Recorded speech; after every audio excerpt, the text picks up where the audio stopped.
Good morning students. आज हम बात करेंगे लॉ ऑफ डेफिनिट प्रोपोर्शन के बारे में। तो लॉ ऑफ डेफिनिट प्रोपोर्शन कल की पिछले क्लास में हमने आपसे बात करी थी law of conservation of mass. ठीक है, तो आइए हम इसके ऊपर बात करते हैं कि लॉ ऑफ डेफिनिट प्रोपोर्शन आखिर है क्या। तो लॉ ऑफ डेफिनिट प्रोपोर्शन ये कहता है कि ये एक फ्रेंच केमिस्ट थे जिन्होंने जोसेफ प्राउस्ट नाम है इनका।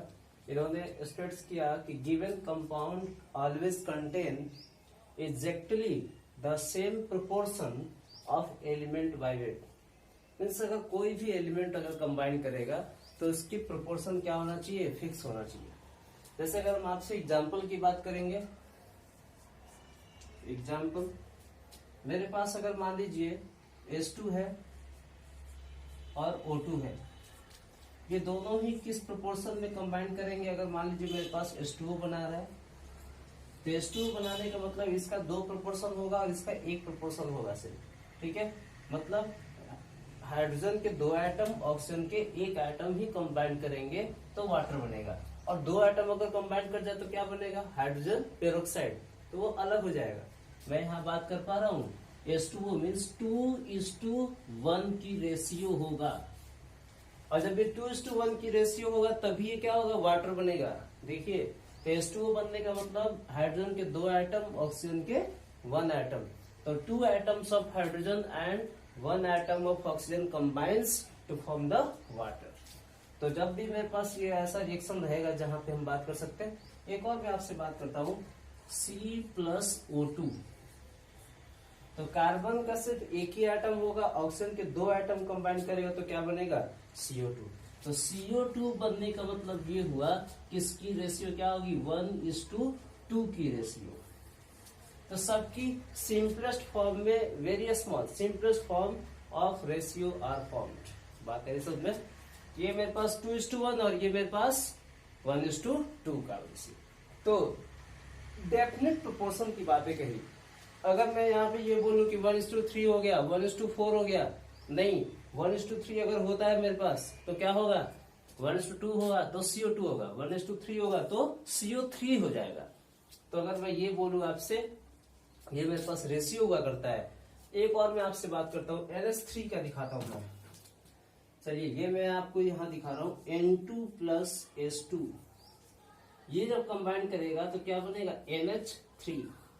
तो नाइट्रोजन की एक ही एटम है और हाइड्रोजन की 3 एटम है, तो 1:3, तो सबकी रेशियो क्या है, फिक्स है। तो जो भी प्रोडक्ट बनेंगे सबकी रेशियो डेफिनिट होना चाहिए। बात है सब में, इन्होंने ये बातें कही जोसेफ प्राउस्ट ने कि कोई भी एलिमेंट अगर कंबाइन करके कंपाउंड बनाता है तो उसकी रेशियो कैसा होना चाहिए, फिक्स होना चाहिए। Is it clear. किसी भी कंपाउंड पर, चाहे वो कोई भी कंपाउंड हम लेके बना सकते हैं, सबकी रेशियो क्या होना चाहिए, अपने आप में फिक्स होना चाहिए। उसकी कंपाउंड बनने का मतलब अगर H2O बन रहा है तो 2:1 का ही रहेगा। Is it clear. 2:1 means hydrogen के 2 एटम और ऑक्सीजन के सिर्फ 1 एटम रहेंगे, तभी हम बात कर सकते हैं कि H2O है, otherwise it is not H2O। अगर मैंने यहाँ पे ये कह दिया कि 3:1, तो 3:1 का मतलब क्या होगा, H3O बन जाएगा, फिर ये वाटर नहीं कहलाएगा। Is it clear. अगर मैं यहां से बोलूं 1:2 तो CO2 बनेगा, 1:3 तो CO3 बनेगा, तो ये मेरे पास CO2 का केस होगा। ठीक है, तो ये मेरे पास लॉ ऑफ डेफिनिट प्रोपोर्शन ये कहा करता है, ही states that a given compound always contain exactly the proportion of element by weight. ठीक है, मतलब हम यहां से ये भी बोल सकते हैं कि हाइड्रोजन के सिर्फ कितने एटम रहेंगे, 2 ग्राम, ऑक्सीजन के 16 ग्राम ही कंबाइंड होगा, तभी मेरे पास क्या बनेगा, सिर्फ वाटर बनेगा। तो यहाँ पे आप देख पा रहे हो रेशियो प्रोपोर्शन फिक्स है। H2 यहाँ पे कितने ग्राम के हैं, 2 ग्राम, 2 ग्राम्स। O2 कितने ग्राम के, 32 ग्राम। यहाँ कितने ग्राम के हुए H2, 2 ग्राम। ऑक्सीजन कितने ग्राम के हुए, 16 ग्राम। तो केवल 32 ग्राम में से कितने ग्राम यूज किया हमने, 16 ग्राम यूज किया। तो ये आपका इस तरह से बात कर सकते हैं। ठीक है, तो ये मेरे पास 2 ग्राम और ये मेरे पास 32 ग्राम, लेकिन हमने रिप्लेस कितना किया, 2 ग्राम और 16 ग्राम। तो इसकी जो रेशियो है मास के अकॉर्डिंग वो फिक्स है, 2:16, 2:16। इतना ही देंगे तभी हमारा क्या बनेगा, वाटर बनेगा। अगर हम मास की रेशियो की बातें करें, H2O के अंदर कितनी मास की रेशियो बन रहा है, according to mass hydrogen 2 gram, ratio oxygen 16 gram. तो अगर हम इसे और सिंपलेस्ट फॉर्म में करेंगे, सिंपलेस्ट, तो 1:8 बाई मास। बात है समझ में, 1:8। तो ये क्या हुआ, बाई मास हुआ, बाई वेट हुआ। ठीक है, इसी तरह हम सबका बात कर सकते हैं। चलिए आप 15% लिख लीजिए।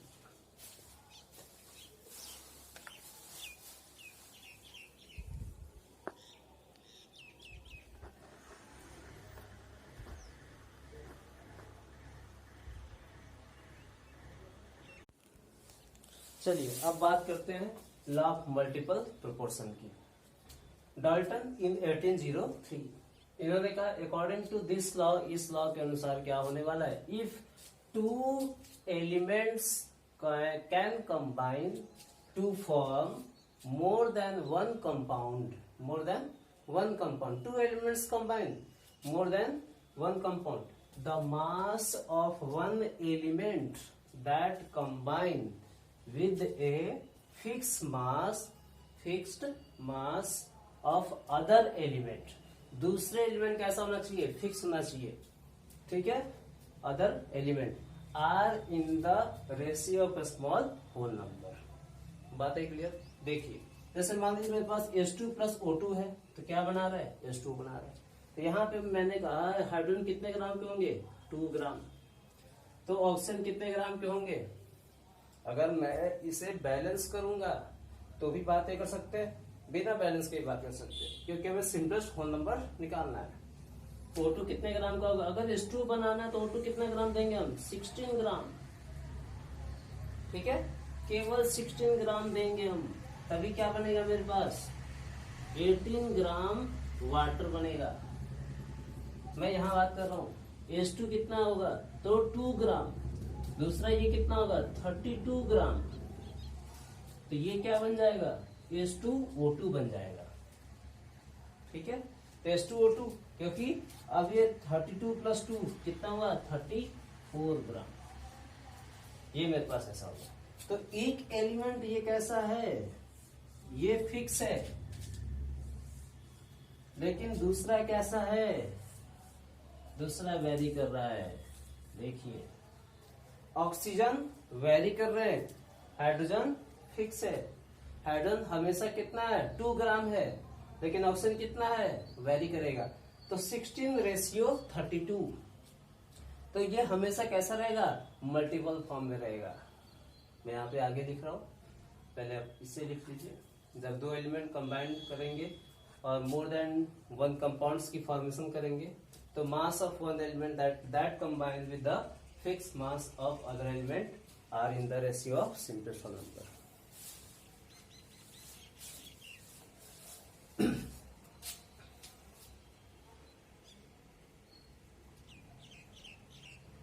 ठीक है, चलिए और मैं आपसे एग्जांपल की बात करता हूँ इसकी।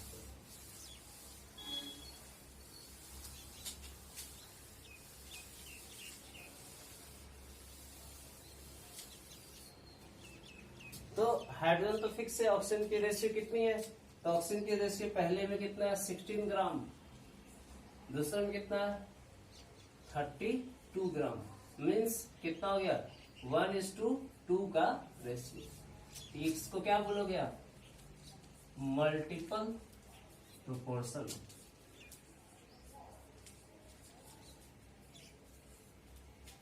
आप यहां देख पा रहे हो, ये कितना बनेगा, 2:1, तो ये कितना बनेगा, 1:1। मतलब आपका रेशियो कैसा हो रहा है, वहां भी हमारा मल्टीपल के फॉर्म में बन रहा है। ठीक है, चलिए एक और एग्जांपल की मैं बात करता हूं आपसे।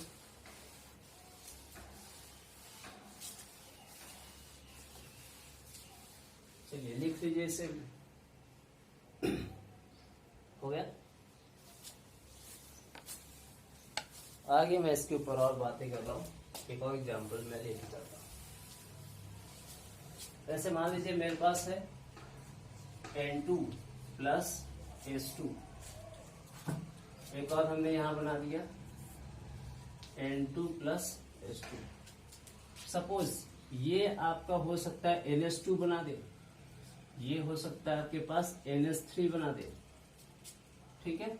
और ये मेरे पास एक और एग्जांपल दे रहा हूं N2 प्लस S2, ये मेरे पास सपोज NH4 बना दे, बन सकता है।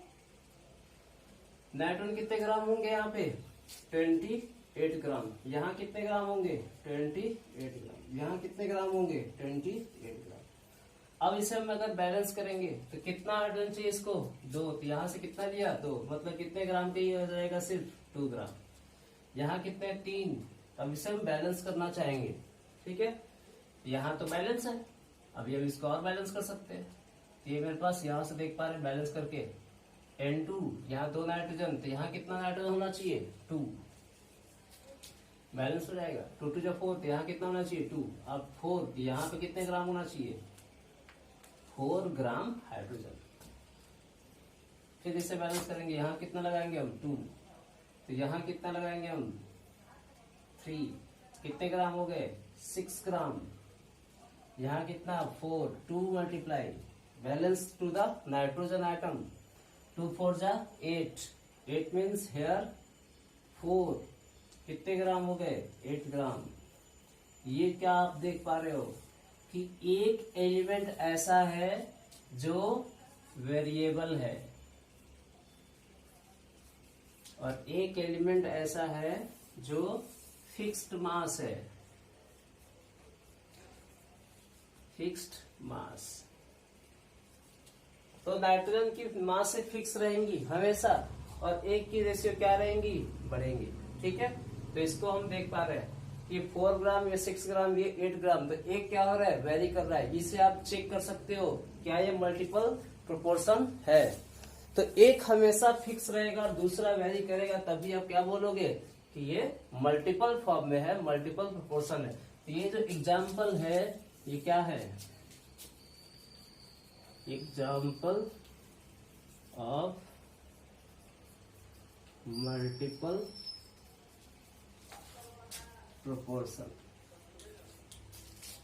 ताकि हम एक एलिमेंट को हमेशा फिक्स रखें। अगर एक चेंज नहीं करेगा, कभी भी नहीं चेंज करेगा, लेकिन दूसरा वाला क्या होगा वो चेंज करेगा, तो सेकंड की क्या होना चाहिए वेरी करना चाहिए, तभी हमारा अलग अलग कंपाउंड्स फॉर्म करेंगे और वो मल्टीपल फॉर्म में रहेंगे 1:2, 1:3, 1:4।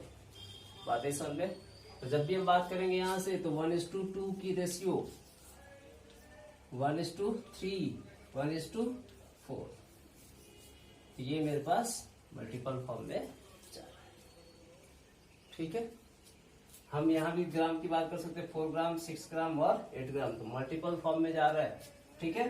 तो यहां से हम देख पा रहे हैं 4:6:8, ये सभी हमारे कैसे मल्टीपल फॉर्म में, ठीक है। इसका हम सिंपलेस्ट कर लें, सिंपलेस्ट फॉर्म ये कितना आ जाएगा 2:3:4। ओके, चलिए कुछ क्वेश्चंस की बात करें। कुछ क्वेश्चन मैं आपको दे दूं यहाँ पे।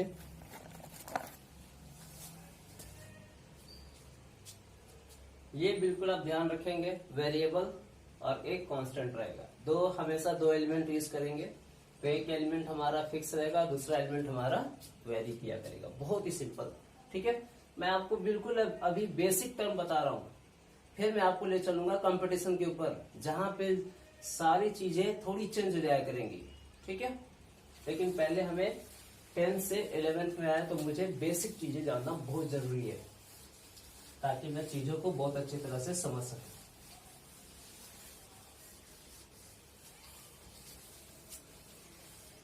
आइए एक और एग्जांपल बात करते हैं। जैसे मेरे पास एक क्वेश्चन दे रखा है,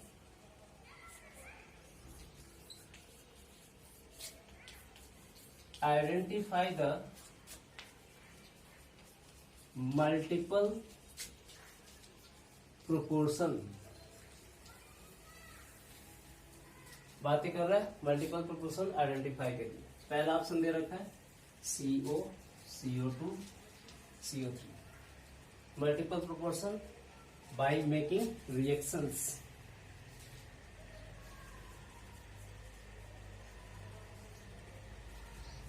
by making reaction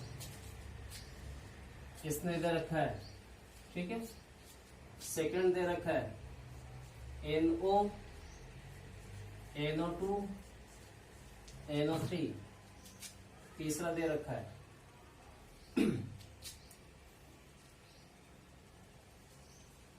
SO2, SO3, SO4 and 4।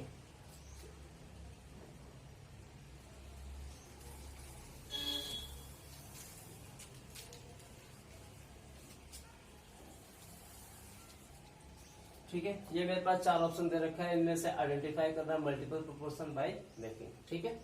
एक और मेरे पास दे रखा है इसमें N2O, N3O4, N2O5। इसमें से आपको आइडेंटिफाई करना है और आइडेंटिफाई करने के बाद सॉल्व करना है। तो पहले आपको पहचानना है कौन कौन किस में मल्टीपल प्रोपोर्शन हो रहे हैं, उसके बाद आपको इनके रिएक्शंस बनाकर बताना है कि किसकी कितनी रेशियो होगा, ठीक है। By making reaction, okay, write down.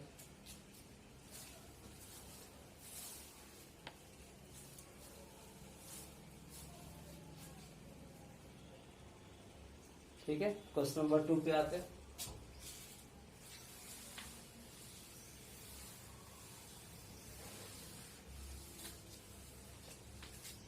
Identify the multiple proportion by making the reaction.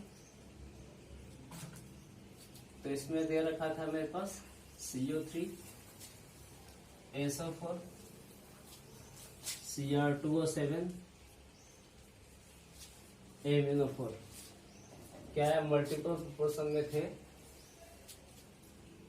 ठीक है, और नहीं भी थे तो फिर रेशियो इनके क्या होंगे, ठीक है। अगर ये मल्टीपल में नहीं हो रहे हैं तो फिर ये रिएक्शन में देख पा रहे हैं वेरी कर रहा है हमेशा, कोई भी ऐसा बराबर नहीं है, सबके सब कैसे डिफरेंट है, ये वैसे भी मल्टीपल प्रोपोर्शन हमारे हुए ही नहीं, ठीक है।